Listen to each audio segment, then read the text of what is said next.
your distance. Ain't no telling what I just may do. I've been vibing, minding my business. Throw one up if you can relate to. Said if I ain't got it, I make do. Can't be stuck waiting on a breakthrough. And I don't need everybody praying for it. Ain't no telling who you niggas pray. What's up, everybody? Welcome back to D's Corner. I'm your host, D, and I'm going to jump in. Today, we are going to start my draft grades after a week of sitting and being able to actually look at the draft grades, or actually look at the drafts a little bit in depth, take a little bit of notes and whatnot on it. I'm going to jump into the AFC South draft grades. I'm going to do a complete series on each division, and then we'll do a series on free agency, or just the offseason altogether, on how I feel like they did each team. So we're gonna start off, man. Like I said, we got the AFC South up first. The first team up, we got the Tennessee Titans. As you can see, here's their draft class. I gave them a B. Excuse me. In my opinion, they had a solid draft. J.C. Latham was predominantly a right tackle. We'll have to see if he's able to transition over to the left side, but he is a big guy, mauler.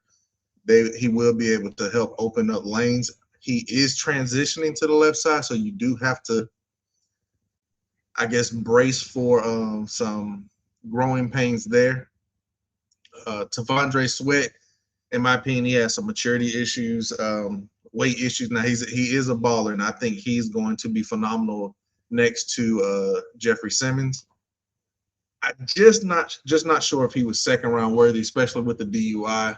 So you want to hope that he matures. Cedric Gray should be able to land a starting position, or at least battle for some playing time as a rookie. Also, Jarvis Brownlee, he has some good veteran corners to learn from in Chidobe Awuzie, as well as L'Jarius Sneed.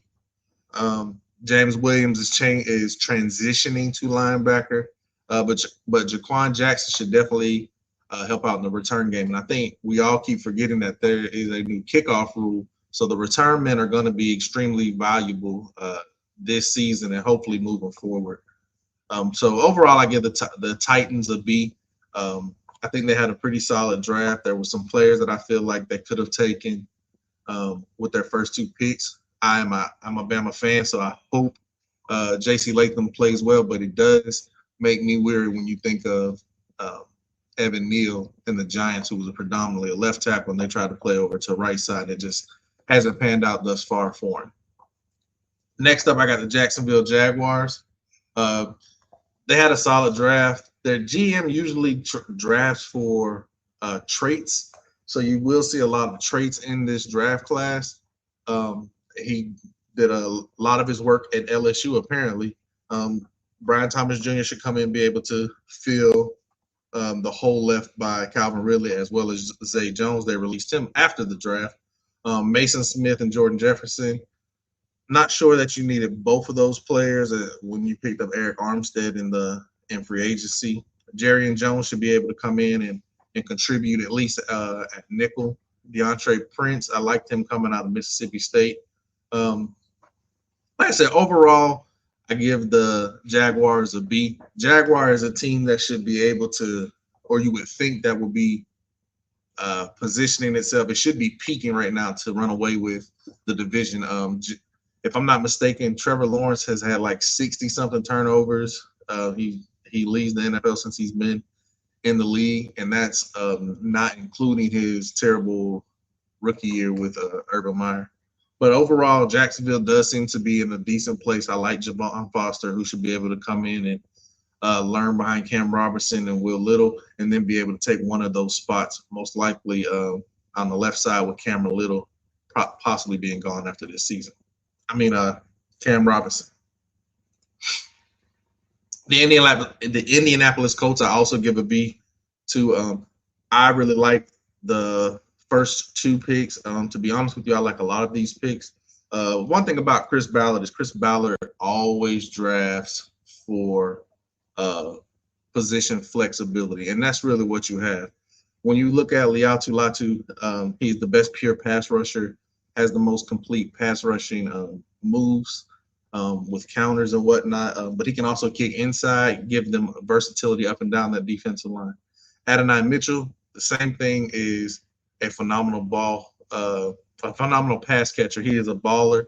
If I'm not mistaken, it was like with all wide receivers the last 2 seasons with 100+ targets. He has like one drop, so he comes up big in big time games, and that's something Anthony Richardson is going to need. He helps stretch the field while Michael Pittman works the middle and Josh Down works the underneath. So I really like the flexibility he gives us on offense. Matt Gonclaves and Tanner Bortolini, they are both position versatile up and down the offensive line. Both of them have played inside and outside. Bortolini has the potential to replace Ryan Kelly after this season at center. There have not been much re-signing talks between the Colts and Kelly.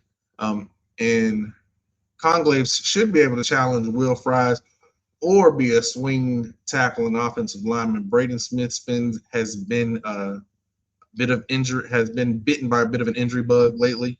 So we'll see how all that works out. Anthony Gould is also, like I spoke of before, he's going to be a return man, but he can be a gadget player for us. Also someone who can take handoffs out of the backfield, jet sweeps, and he has 4.3 speed as well as Adonai Mitchell. So they both can burn and stretch the field for us.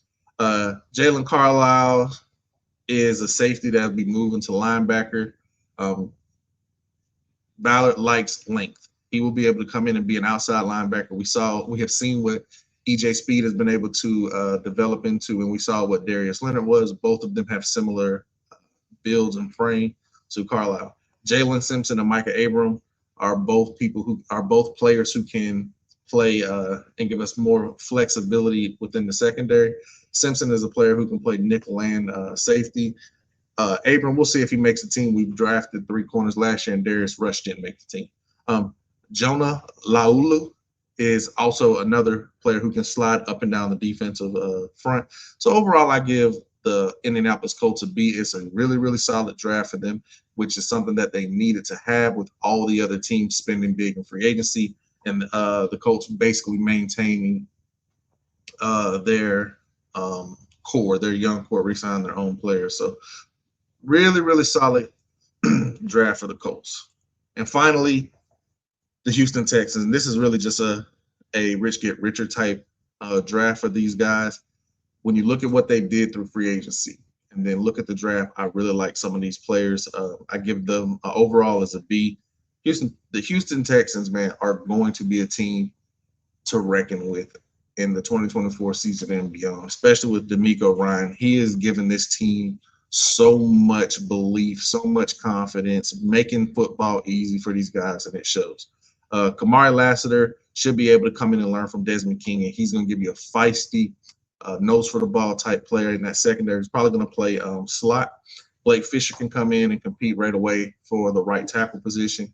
Kalen Bullock is probably going to push Jimmy Ward, who, when they were with the San Francisco 49ers, he played some safety and some nickel. So I think when they go 2 or 3 safety sets, or I'm sorry, 3 safety sets, they could possibly push Ward into the nickel and let Kalen Bullock play as a safety.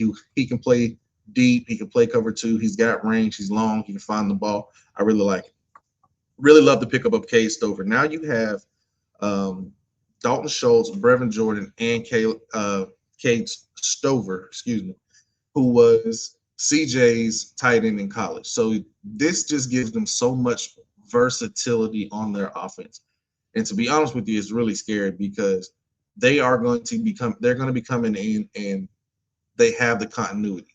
They didn't lose any coaches. They lost minimal players. They did bring in some high-priced veterans. But when you look at this draft class, this is a really, really, really good draft class. Overall, in my opinion, to be honest with you, the whole AFC South had a phenomenal offseason. They all had a really good draft. Now, obviously, you will have to look at who are the top dogs. You would think it would be the Jets, but we'll have to see with the Colts and with Anthony Richardson, who didn't get to play a lot. But we did see what C.J. Stroud was. We did see what that Houston Texans team was, and they only got better. They should be able to run the ball. They should be able to have a lot of position versatility on offense as well as defense. They should have a lot of depth. And that's a team that's really scary, in my opinion, heading forward. But hey, you're gonna have to beat the Chiefs if you want to go to the Super Bowl. But to get to the playoffs, you have to win your division. Right now, the Texans, they look like the top dog. So I mean, to beat the man, you have to beat to be the man, you got to beat the man. And right now, that's the man. So the Texans, the Titans, the Colts, and the Jaguars, we're all looking up to the Houston Texans. So we'll have to see how everything shakes out. But it's looking to shape up to be a pretty good football season. I'll do some actual schedule breakdowns and do some schedule predictions because I really like certain. I like as a Colts fan, I really like that we play 7 first or second year quarterbacks. So that actually bodes well for us. So I'm going to do a deeper dive into all of the teams, all 32 teams, strength of schedule, and seeing what we can predict with that. So again, guys, this was the AFC South draft grades. Please do me a favor, like, sharing, and subscribing. It will it cost you nothing. It's not a waste of time. It's beneficial for me.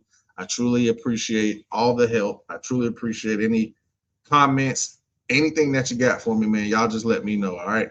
So I appreciate it. Don't forget to like, share, and subscribe, and be on the lookout for the rest of our draft grades. We're going to do division by division.